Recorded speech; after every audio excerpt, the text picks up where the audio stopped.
Guys, meron tayong gawa ngayon na CRT TV 21 inches. Nagsolderin muna tayo guys kasi tingnan natin mayroon ng mga cold southern, yung mga maluluwang na yung ano niya, mga hinang. Kaya naghinang muna tayo. Nakita ko, tinas natin yung B+, no power kanina. Nagano tayo, tas yung flyback. Nakita natin may tama na rin.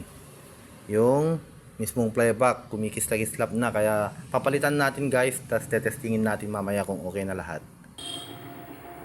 Ayan guys, okay na siya guys, yung CRT TV. Nasira rin yung mga pindutan niya, kaya nagpalit na rin tayo ng mga pindutan niya sa mga channel, volume. Ayan, pinalitan na rin natin. Ayan guys, ang kagandahan dito sa CRT guys, kahit walang antena, okay, makapapanood ka kahit kunting wire lang ilalagay mo. Ayan guys, okay na siya. Maraming salamat guys.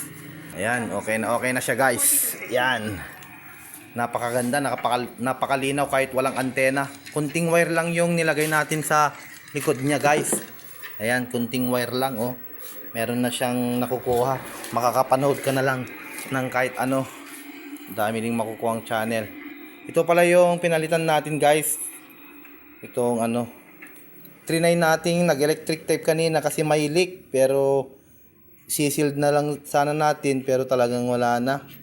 Kaya pinalitan na natin ng bago. Ayan guys, flyback yung nagpalit. Ayan, okay na siya guys. Pwede tong pang video okay, at pang TV rin, pang DVD. Ayan, napakaganda guys. Okay na siya guys. Ayan ang buena mano natin ngayon guys. TV ang ginawa natin ngayon. Ayan, maraming salamat guys.